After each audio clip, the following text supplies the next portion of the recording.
Dr. Simichiev. Sasha, are you there? Hi, I'm here. Yeah, Sasha, Dr. Simichiev is, let's say, a friend of mine and a colleague. We have been together in university.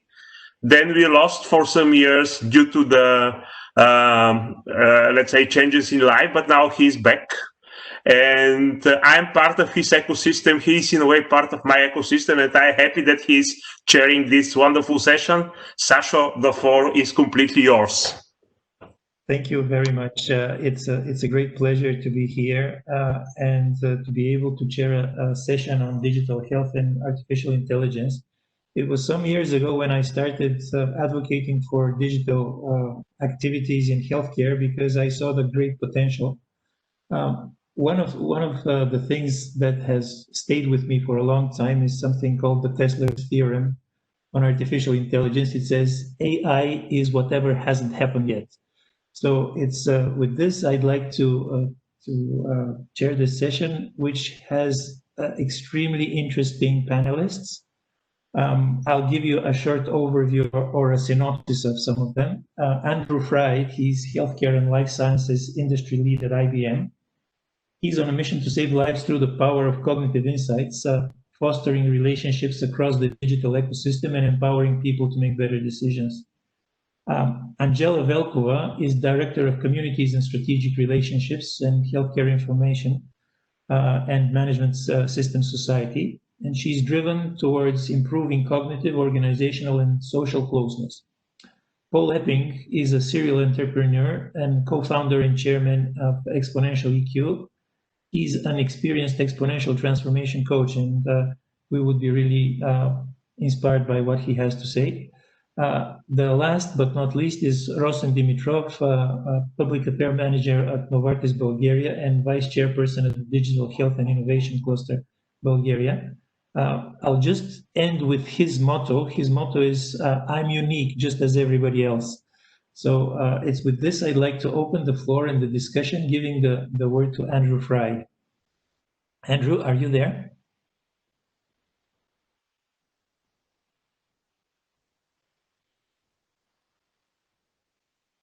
Hi, thank you. Can you hear me? Yes. Yes. Okay. Let me start my video as well. Thank you very much. So thank you. So look, thank you all very much for allowing me to participate this year. I have to say that I would have much preferred to be in Sofia, and you know, it was a fantastic event last year, and I'm very happy to participate this year. I have to also say to everybody that I'm now a European citizen, so that's also something very interesting. So that's just by way of introduction.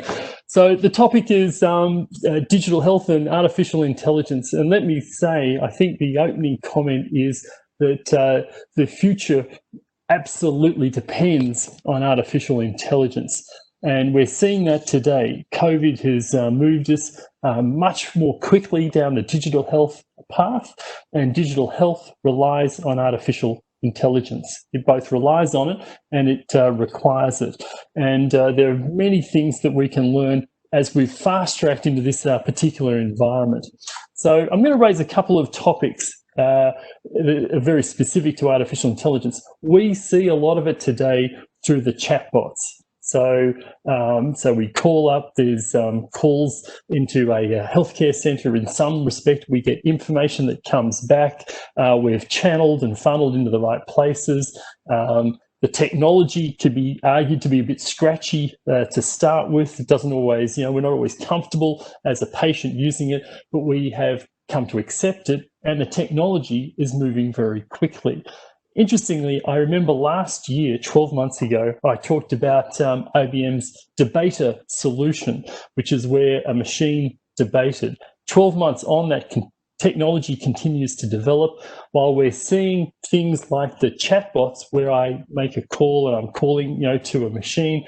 That technology is moving in leaps and bounds. So, you know, having a machine that we can talk to that can manage the issue around, you know, call volume, people with with basic questions and inquiries. That technology moves at leaps and bounds. Now, let me just go a little bit further. That's what I would call very simple technology. It sort of might be able to answer basic questions. It might be able to sort of, direct me somewhere where I can get further advice. But let me talk about something that's really quite topical, and it's a very good example of the use of artificial intelligence. And it was a certain watchmaker about a week ago released its new watch. This is the Apple Watch. I'm not really promoting Apple Watches here, but it's a very good discussion topic. And this was around one of the key features of the watch was to measure blood oxygen, and then having a smartphone app that then can sort of interpret that data. And this is a follow-on from the Apple Watch that was released 2 years ago, which had the ability to measure one's heart rate, electrocardiogram. And that was approved by the FDA and received a lot of publicity. So you can see, first the point is we can see this development in which the patient is able to use a device, a watch, for example, to monitor their health condition. But you can imagine whether it's my heart rate or my blood oxygen level, the enormous amount of data that's potentially there to be monitored. So, the classic is, as the patient, of course, I don't really know what my cardiogram looks like or should be, and I'm not really sure about my blood oxygen level. I mean, most patients would sort of really have no idea what that meant. But tracked properly and carefully, for example, if my blood oxygen level shifts, it could be an indicator that I might be experiencing the symptoms of COVID, which would require me then to take certain steps. But if you think about the number of people who could potentially be monitored or have their health condition monitored through something like that, it requires technology to basically measure and monitor what we call in parameter and what's outside of parameter. And that needs to go somewhere to be monitored that can then say, well, yes, there is a problem, or maybe there's not. We don't want to be inundated by what's called the worried well. So how that then translates in reality, who are the physicians that then get to maybe talk to the patient if they're outside their parameter? They're all the systems changes that need to take place. But the technology is here today, and that's a very good, very good sign. So, but we need to put in place the frameworks that enables a healthcare system to basically manage and operate in that environment. So these are some of the things that are sort of taking place. There's many others. We can use the technology. There's some very good examples where deep learning is used around, looking at cancer and precision medicine. So there's a lot of material that's there on that. It's where there's lots of good data available. Artificial intelligence requires, good data. So I can use it in the drug discovery process. That's a, very clear way in which it can be used. But it can also benefit the healthcare system by using it, as I mentioned earlier, in the basic operations, the back operations, in how I run my, my HR department, my finance department, all those kind of things. They're the areas, in fact, where, it's moving quite rapidly. And then you and I, as a patient, as a consumer of health, and that's a key word, the consumerization of health, we're seeing it through the watches, through, those sort of things. So the world moving forward is going to be enabled by artificial intelligence, and we're seeing that today. The frameworks are what need to be put in place. Now, I'll stop there. I think I need to hand it over to some other speakers, but I'm around here for questions, and I'm looking forward to participating for the rest of this, for the rest of the day. Thank you. Fantastic, Andrew. It was a really nice synopsis, and it actually leads perfectly into the second talk, Angela's talk, because she will be talking about the frameworks, the AI frameworks, both on a national and a supranational level. I'll just pass on without much ado. I'll pass on the baton to Angela. Angela, the floor is yours.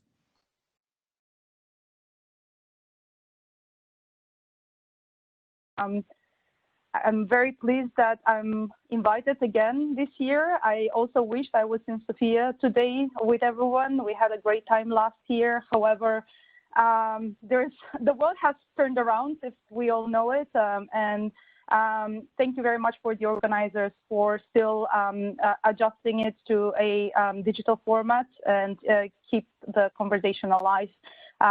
We can proceed from my presentation last year, where I talked about artificial intelligence that needs also to be looked at as a clinical intelligence and how it can better serve the work of the physician and the work of the healthcare worker. This time I also wanted to focus on the European approach at the EU level when it comes to AI and AI implications on human and ethical matters. I would like to share my slides. However, the share button is disabled for me. Perhaps, Georgi, you can authorize me? Perfect.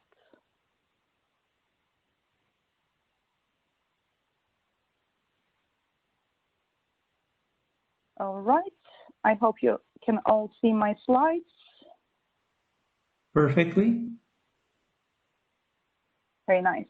So overview of my talking points today, very quickly about HiMSS and what Bogi already mentioned, the necessity for a global approach when it comes to discussing healthcare and well-being of the global citizens, then the AI and data strategies of the EU and the HiMSS contribution to the policy development of these strategies.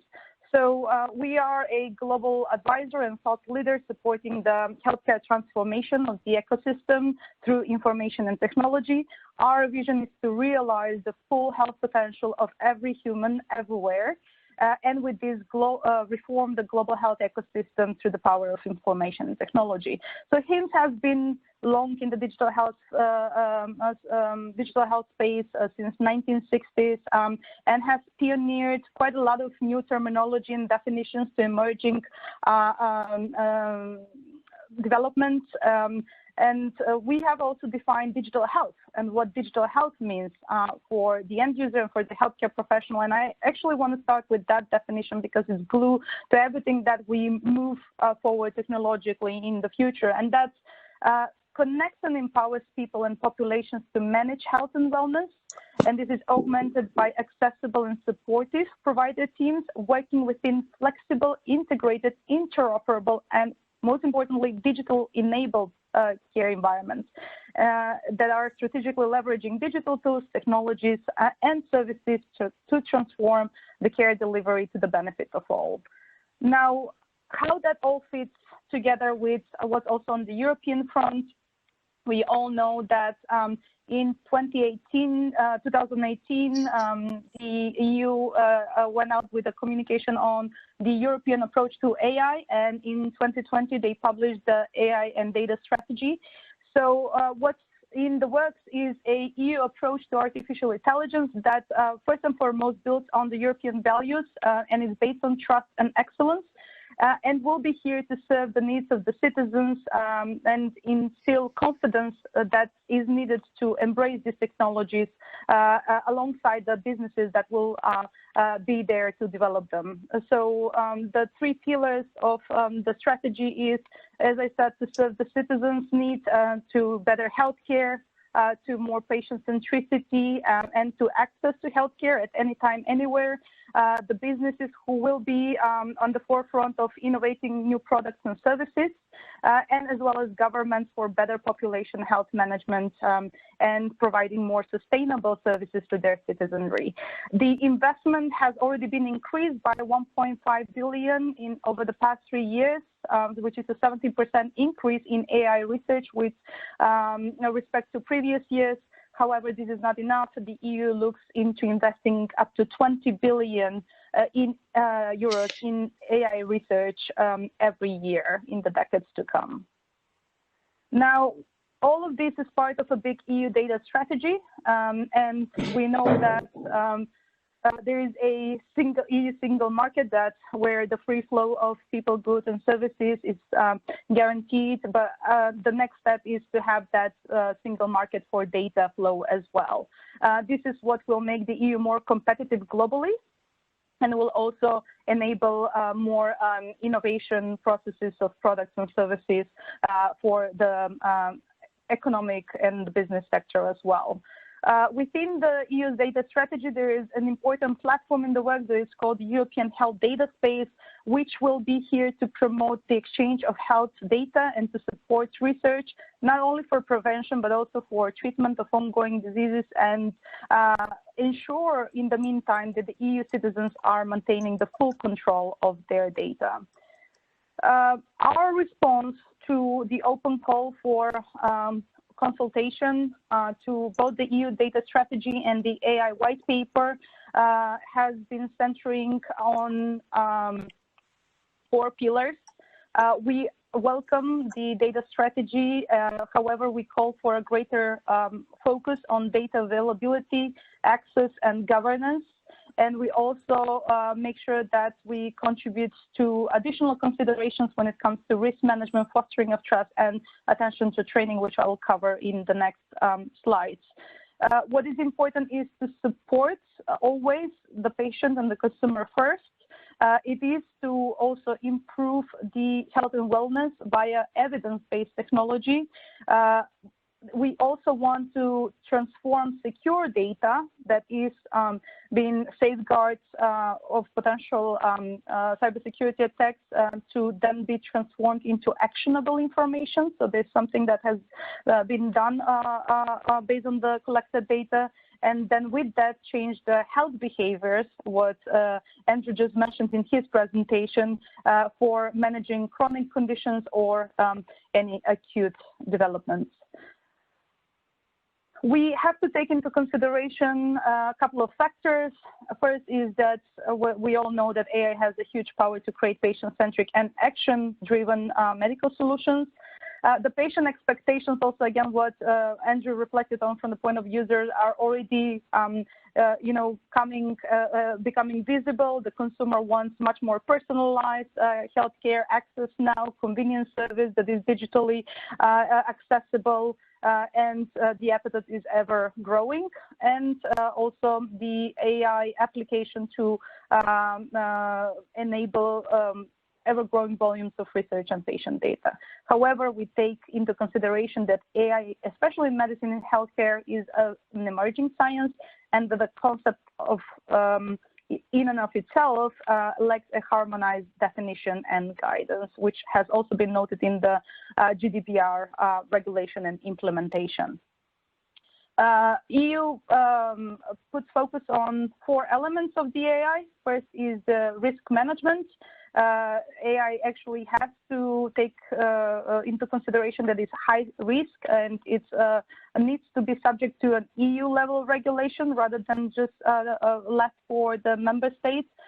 What HiMSS is also adding is that the new regulation should build on already existing regulations. Rules should not be reinvented if there's already a medical device regulation or the clinical trial regulations and the GDPR. However, these have to be refined and properly adapted. And then we also ask for a consideration of the FBI categorization of AI that is already categorizing AI into 2 classes. One is lower risk, and a second class that is self-learning, where AI needs a bit more human control. When it comes to meeting industry needs, everyone is aware that AI can greatly support the health technology and innovation, and however, good availability and health quality data is necessary to really keep up that processes of development of new services and products. HiMSS argues that EU should continue to work and put more focus on the use of interoperability standards, on improving the interoperability framework and infrastructure, especially relevant for cross-border exchange of health data, as well as allow for more investments and tools in international data sets. The fostering trust, of course, is always important, because we cannot have trust in the health system, in the governments, and even in the healthcare providers if the citizen is not aware of how AI functions and what are the benefits of AI and how their data is being used. So we think that good levels of explainability, including the additional education and training about the benefits of AI to the citizens, needs to exist and needs to be more permanent, as well as highly trained data scientists to evaluate this complex AI-based solution. So there's not a lot of health data scientists trained in AI to evaluate those AI-based solutions at the moment. We call for more investment and training in this area. Now, everything can be forgotten if we don't train the healthcare IT workforce to use AI appropriately. And this is also what EU is calling upon, which is the upskilling of the workforce to become fit for the AI-led transformation. And we also reiterate that additional knowledge and understanding of AI technologies across the entire community, so not only the healthcare IT workforce, but also the end users, the social workers, the government, local health authorities is also needed. And of course, that can be supported by increased EU investment in training and career development. I would, on that note, close with my presentation. I welcome you all get in touch with HiMSS for additional insights on the topic. And thank you very much. Looking forward to the discussion after the presentations from the fellow speakers. Fantastic, Angela. Thank you for the talk and for the insightful overview of the European-wide frameworks and activities. I think we will have a very nice discussion, but first of all, let me transition to the next speaker, Mr. Paul Epping, who is a serial entrepreneur and also a person who has experience in transformational exponential growth.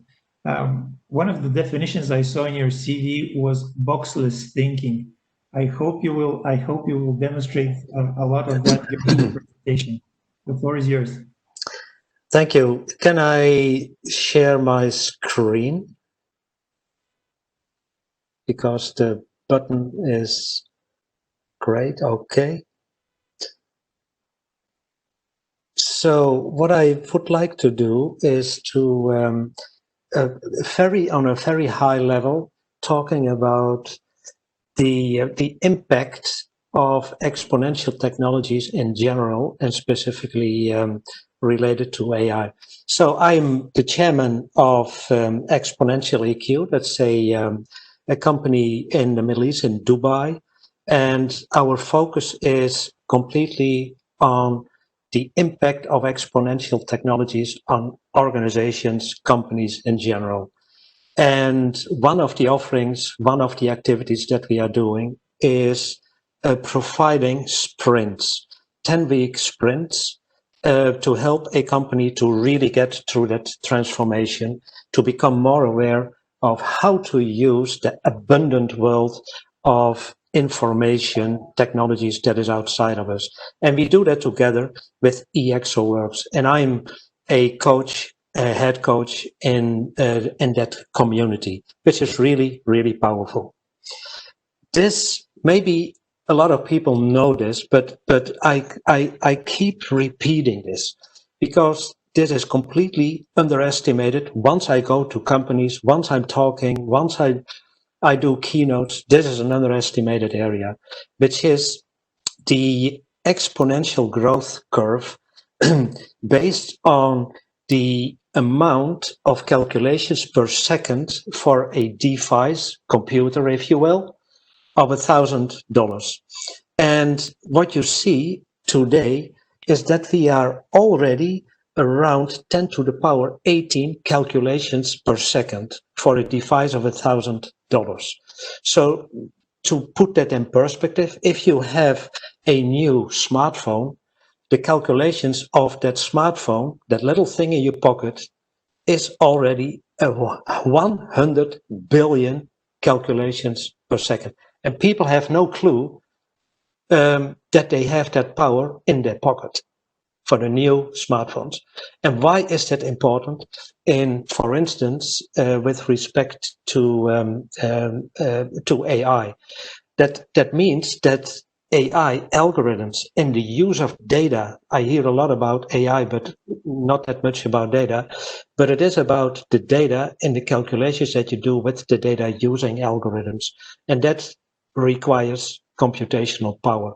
Well, and this chart shows you that is an ongoing process. It doubles every roughly 18 months. So imagine where we are in 5-6 years from now with these kind of devices and what kind of calculations they can do and how fast it is, because we are creating, that is the whole thing about exponential technologies.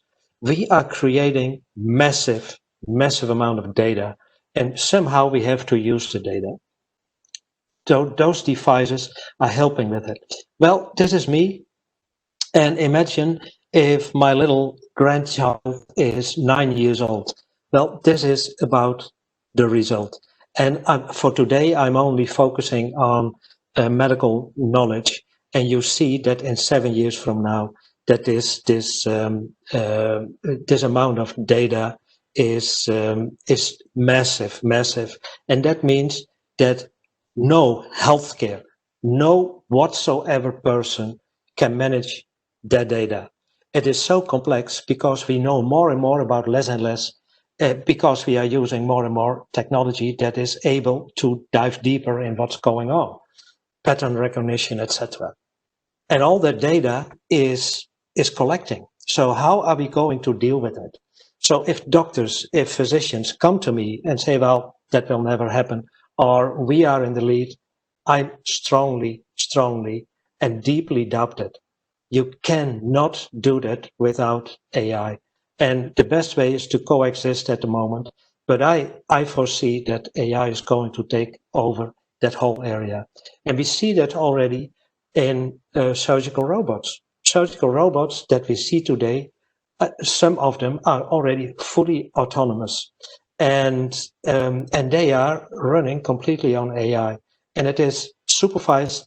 These things are existing because of supervised learning, but we also see solutions of unsupervised learning, and that goes fast. And then people say, well, yeah, but we have to deal with so many deviations while we are doing a surgery. But that's true. But if you teach that surgical robot in that deviation, then in a split second, all the robots have that same information, and you don't need to go to college for 6 months or a year to learn about that deviation. Those robots have that in a split second. That's a difference, and that is where we are heading with the whole technology in healthcare. And healthcare is dramatically behind. And the healthcare is really behind in what's going on in the speed. This is nicely grouped what kind of companies are focusing with AI and parts of healthcare by the medical futurist.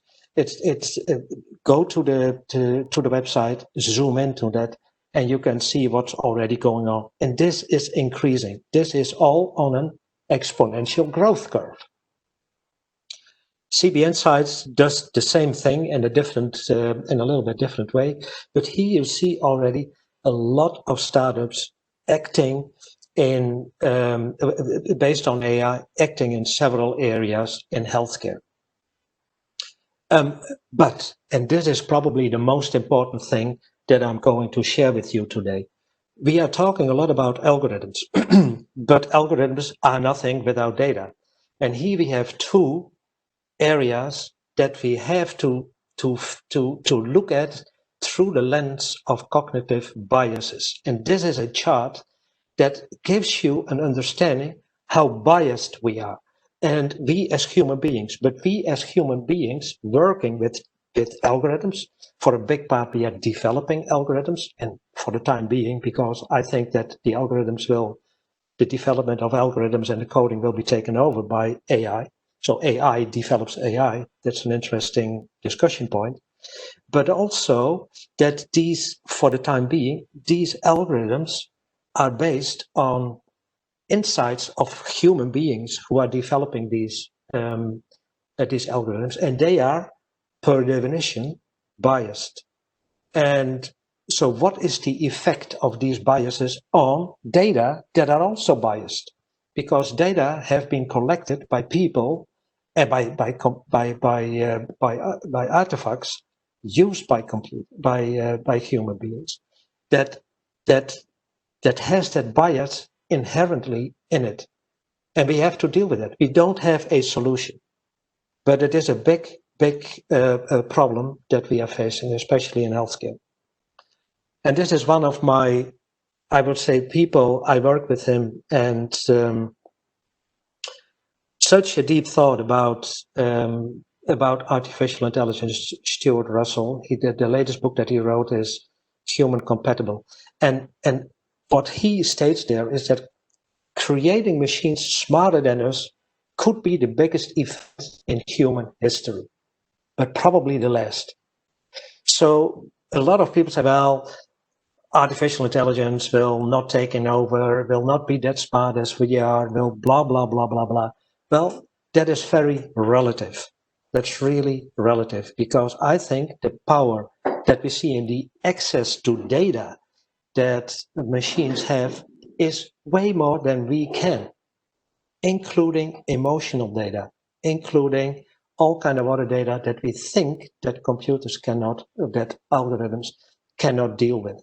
Well, we are approaching a time, and Ray Kurzweil is pretty clear on that. He said, well, that is the point of singularity, where machines surpassing human intelligence. And it is not only cognitive intelligence, there's also other areas of intelligence. So here is a moral and philosophical dilemma, and then I will close with this. Will healthcare survive without AI?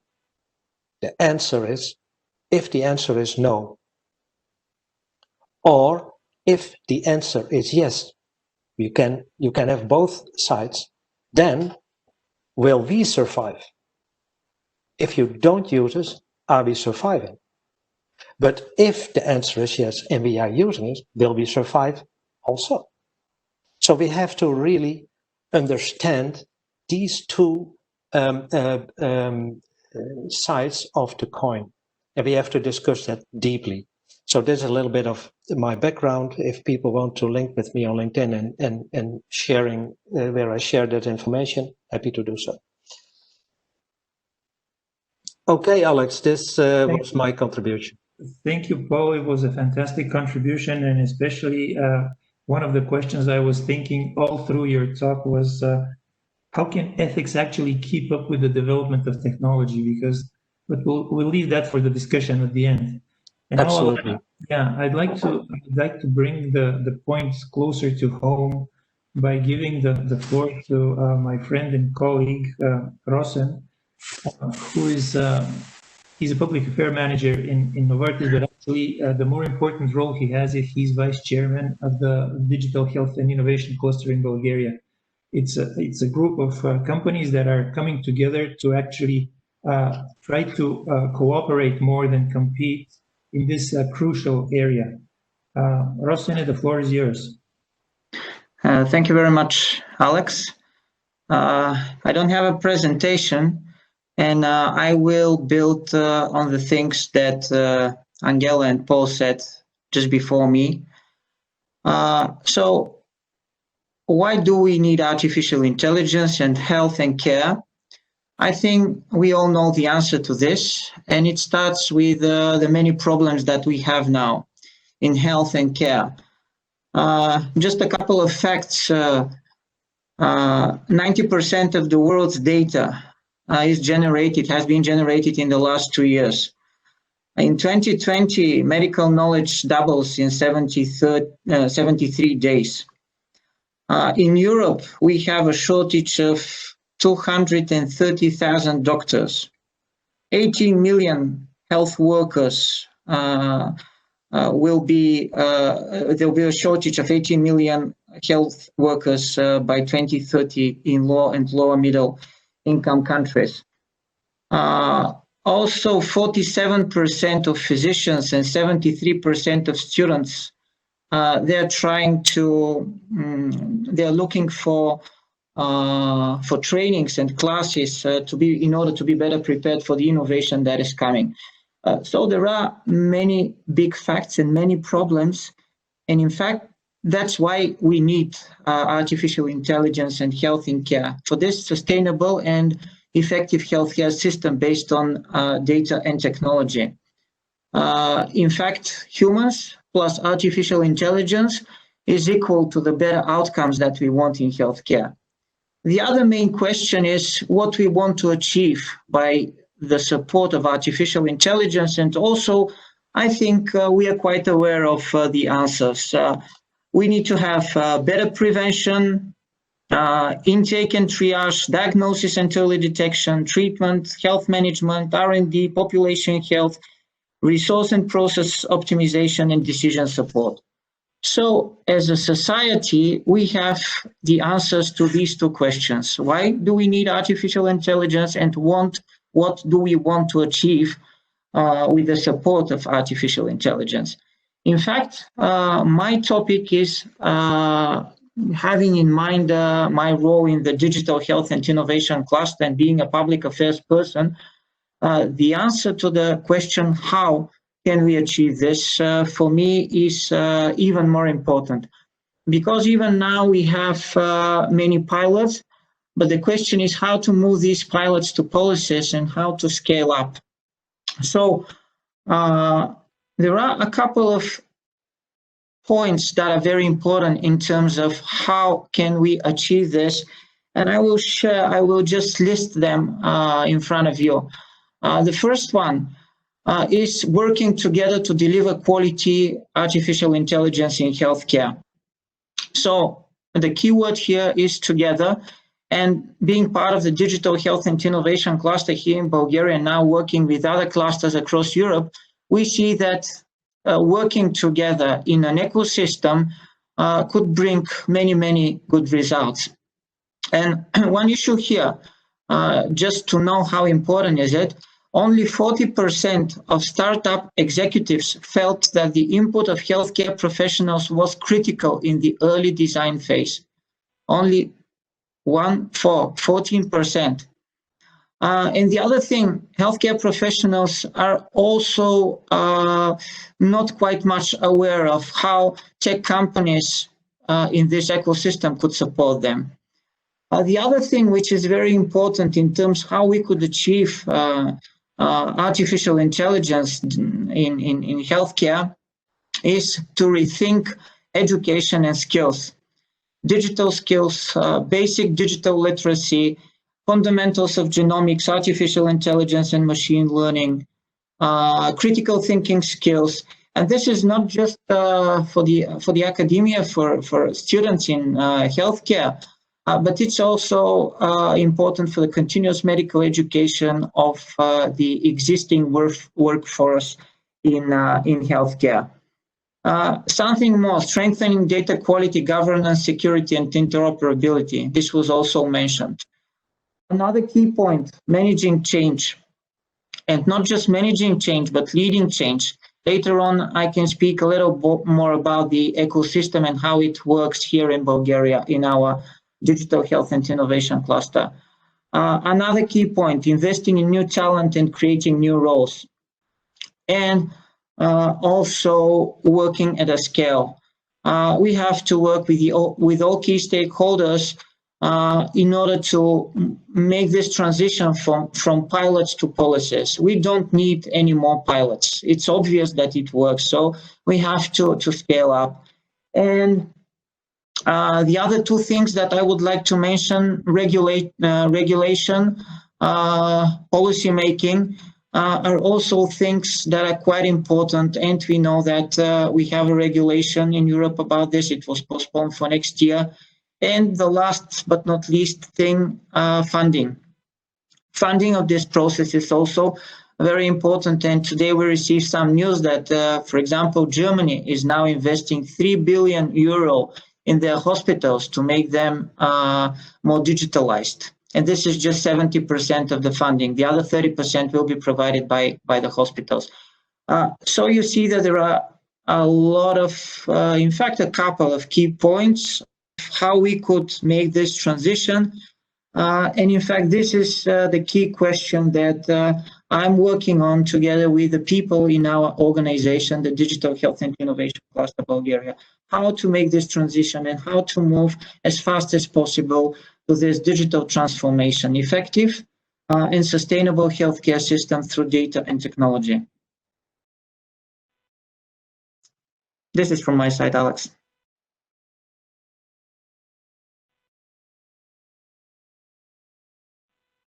Thank you, Rosen. Oh, sorry for this. Thank you. I think we now have a good overview of everything that this panel could give as a pre-identified topics. Now I'd like to discuss several things which were popping into my mind as I was listening to the lectures. And one of the first is something my heart is close to, because I actually lead one of the digital education centers in one of our universities. And while I was listening to all the talks, I didn't hear a specific focus on actually including medical universities and higher medical schools into the whole topic of AI. It seems to be more a technology-oriented activity.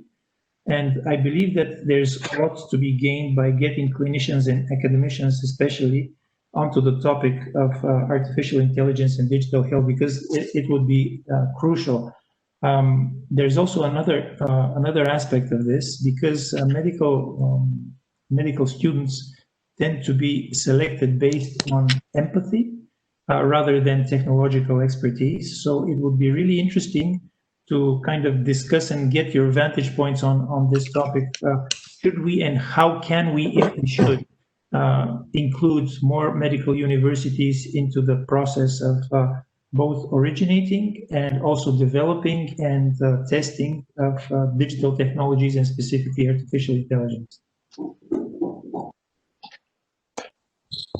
So that's a very good point, and I think the objective would be to do that. Let me just make a point, and then I think hand it over to the other panelists. I think, and that is that if we don't get the design right of technology, whether it's artificial intelligence included or not, then it fails.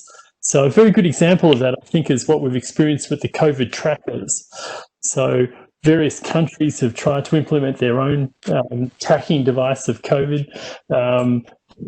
We've gravitated back towards, say, an Apple, Google type solution, but none of them have worked effectively, right? Or one can argue that the technology may work, but they haven't been implemented in a way that enables them to actually succeed. So the key point here is that unless we design properly, correctly, and include, to your point, the right people in that design process, it doesn't matter how good the technology is, we won't get the right outcomes or the outcomes we desire. So let me just hand it over to the other panelists. Yeah, let me react on that. I think a valid point, but we have to be very, very careful about this statement. I think properly designing, I have no idea how that will work in the future, because the technology and the world around us is changing so fast that if you are ready with your proper design, you are already obsolete. So you have to find another way to tune in and what the speed of change is. That is one thing. And there are methods to do that. And it's not only agile, it's not only lean, it's a combination of a lot of these kind of methods. The other thing, and that is way more important, that is the including universities, medical faculties in the development of AI. That's almost a no-brainer. The problem, however, is that in order to do that, you have to go to a lot of regulations, because they have a curriculum that they have to follow. And if you don't follow that curriculum, you don't get your your certificate or whatever you want, because it is something different. To tackle that is that, as from the beginning, you have to build in your curriculum that technology will probably be the most important driver of the work that you will do in the future. And it is not building on skills. Let me be very clear on that. Skills are not important, but the capabilities to be able to jump from one thing to the other thing, to make your thinking plastic, and not focusing on one skill that saves that will fit everything. That's out. So the capabilities are way more important, so that a young doctor or a young nurse or a young whoever healthcare provider is able to use the technology that is relevant at a certain moment in time. That's a different approach. Yeah. And stop with all the memorizing of and anatomy and whatever, you know. Computers can do that way better than we. It's interesting because you said it's very difficult to find ways to get digital into the curriculum, and I have been a first-hand witness to that, because I've been trying for the last 6 years to put digital health in the curriculum of Bulgarian universities, and it's medical universities, and it's really difficult, because we need a crisis like the COVID crisis, because the COVID crisis actually showed that for 4 months, a lot of people in the population can become virologists, for example. Yeah. My point is here that we have to get rid of professors older than 50 years old. Yeah. They only have to do some research, but really the teaching, the younger people who are used to that use of technology have to be on board way more, and have to have a better say, and not only the professor.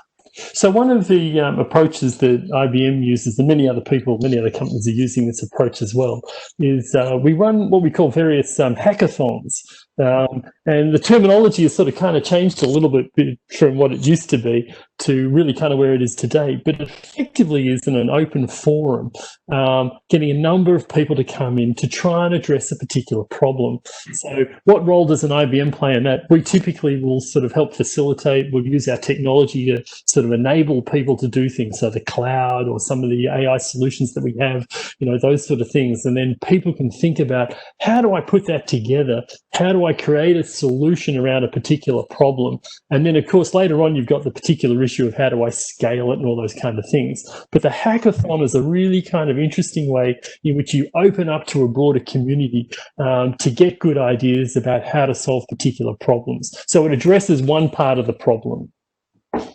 Yeah, I'd like to get Angela's view on how can we use a European-wide framework, or a global framework for that matter, because Angela has responsibilities outside of Europe too, to actually foster and design a component like that into the framework process, so that it can be an enabler rather than a roadblock. Yeah, indeed. Actually, it's been long that HiMSS has recognized the knowledge gap, especially on the practicing physician, the practicing nurse, where digital has been thrown on their career path. They were not educated in this. This is new, and it's for many is also perceived as a burden to their ongoing work. We hear a lot about physicians and nurses burnouts as a the increased demand to adopt this and learn about this technology. So it's been for decades now that we have on the HiMSS side implemented courses for continued education in clinical informatics, in nursing informatics. We're also working with partners for many hackathons together with students, with faculty, with nurses, with innovators and research community, in order to really bridge that gap so that the workforce that we have at the moment can stay on, upfront and always updated on what's coming, and also what's the benefits to their work from these innovations. And having them included in the process is much easier then not only because the solution will be actually designed in a way that helps them rather than, it's something of interference to the time they spend for the patient, for example. And the second element is indeed working with university hospitals and medical centers to update a very, let's say, outdated academic curricula and implementing, I mean, digital will be on everyone's agenda, not only in the healthcare sector, in the public services sector, in transportation, in food and safety. We will always have digital as a new component to train the new workforce that should come on board and be much more technologically capable, as Paul mentioned, to embrace, the new needs of the healthcare community and of the patient community as well.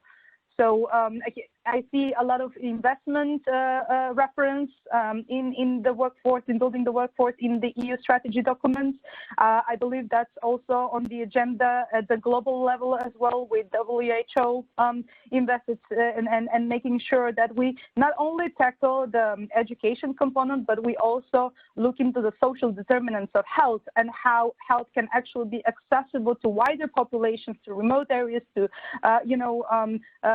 underrepresented populations that also need education alongside with the workforce in order to how best leverage what's available nowadays. Rosen, you have an idea? Yes, I would like to share a document. Okay, which is a European document. Can you see my screen now? Yes, I can. Okay, it's a document which represents the digital health in the medical curriculum of the medical university, and it was issued on European level by the European Medical Students Association. So there is something. I will stop sharing my screen now. There is something which could be used in order to have this in the medical curriculum. And what else I would like to share with you, later in the evening, my colleague Roland will present a big project. We started as a pilot in Bulgaria, and now we are trying to do it on European level. Because, okay, we could start working with the universities. We could attract some attention of the people. We could give some interesting facts, but that's some noise. It's not enough. That's why we decided for the people that have ideas to try to develop these ideas into pilots, into prototypes. And that's why here in Bulgaria, we created a pre-acceleration program, which is called Beyond. And for the first year, it was quite successful.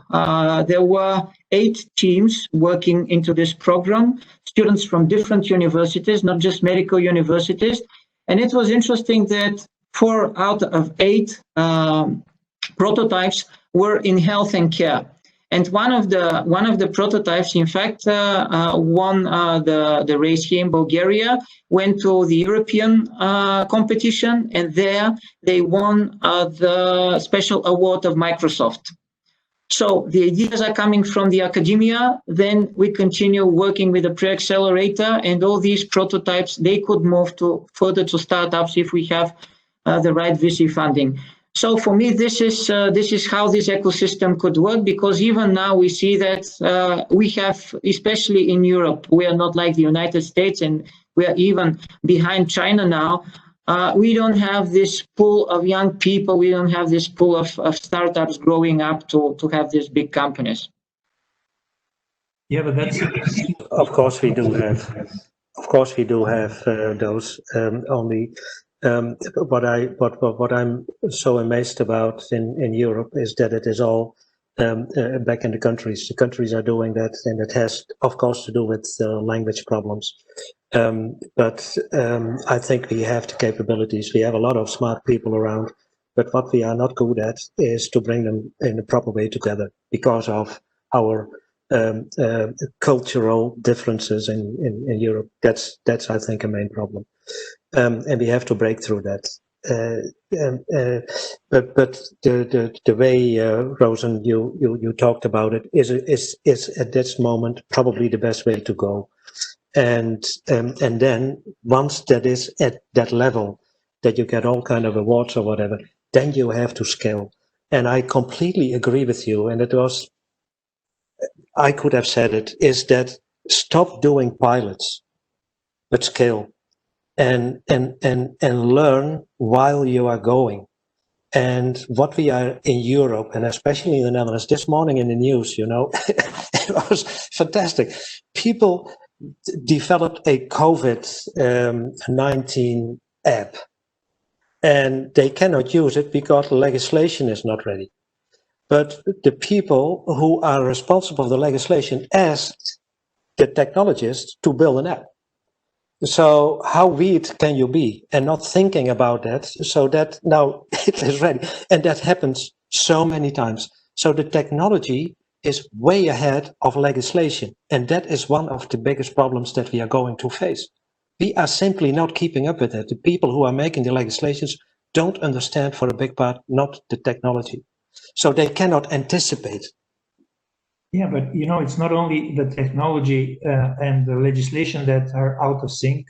It's also the technology and the ethics that are out of sync, the technology and the social norms that are out of sync. Because here I heard you talk about do not compete, but our whole social structure is about competition. And when we need to cooperate within the technology space, because in the technology space, we're still so young, that the things that are developing are actually don't need to compete. They can cooperate, but our internal mindset, social mindset, is still more around competing than it is around cooperation. And I think we need to think about how we can transition into this further and forward. But also, Alex, I think that we also have to have a different mindset. Wherever I go and talking about exponential technologies, people don't understand it because our thinking is simply linear, predictive. But the technology that we see around emerging technologies is not predictable anymore. And so if you think that you can predict, well, you're out of business. So that new way of thinking is what we have to bring to the communities. That's why we developing all these offerings, you know, to help companies to understand that dynamics. Yeah. And also what Angela was talking about, HiMSS and all the interoperability, I think in 5 to 10 years from now, it's not needed anymore. Yeah. Because the technology will completely take that over and put your energy already in those scenarios. It was interesting when I listened to Angela's talk that we have a 70% increase in funding, but you only get these amounts of figures if the funding is really low. Exactly.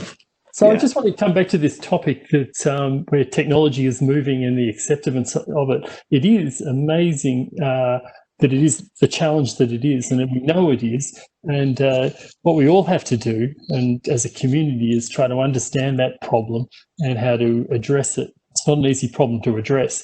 And we're going to see it evolve, or we're going to see it in real life, I should say, when the vaccines become available. And we have this issue about the acceptance in the community of accepting a vaccine or not. I mean, we already have a problem today around certain vaccines. So we've achieved success with vaccines in the past, with smallpox, etc.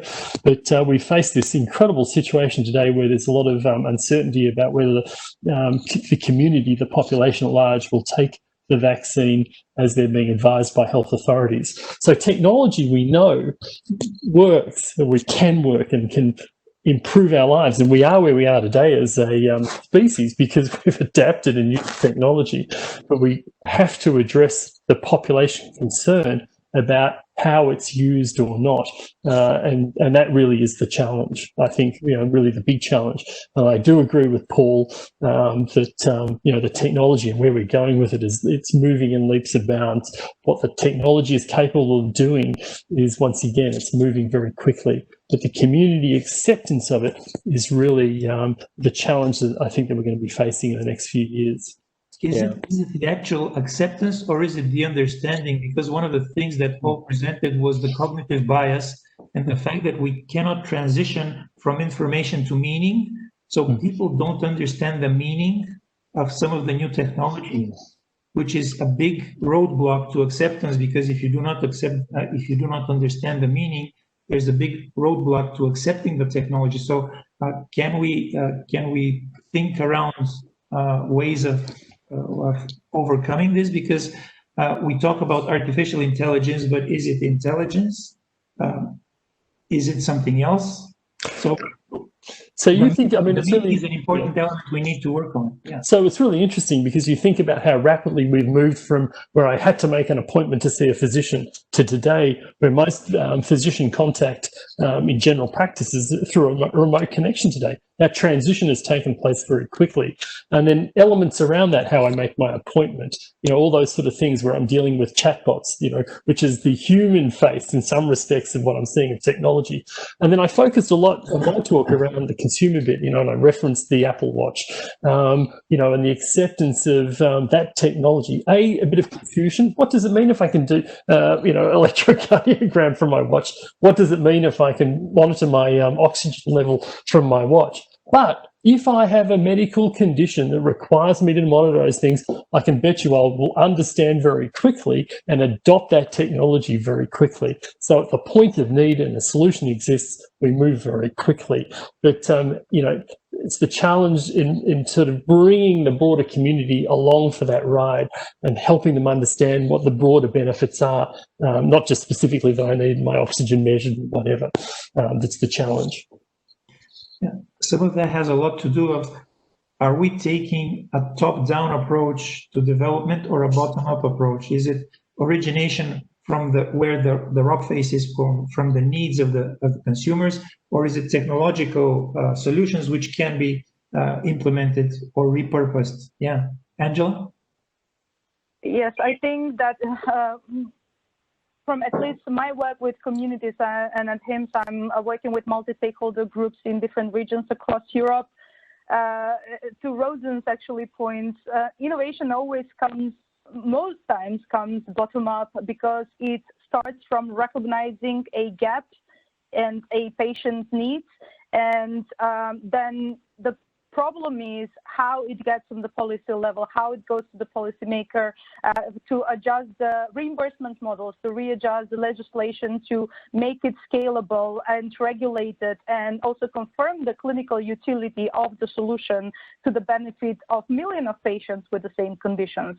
And then Bogi is part of a project called Nordic Interoperability Project that actually started off in a community by recognizing the need for Nordic-wide interoperability in order for the Nordic patient, whenever they travel across the countries, data travels with them as well, their EHR travels with them as well, and data is always available at the point of care. There is also on the top down a Nordic Health 2030 vision by the Nordic Council of Ministers that should get the Nordics there by 2030. However, it takes time that the bottom up and the top down actually meet, and an actual need and action is generated out of that.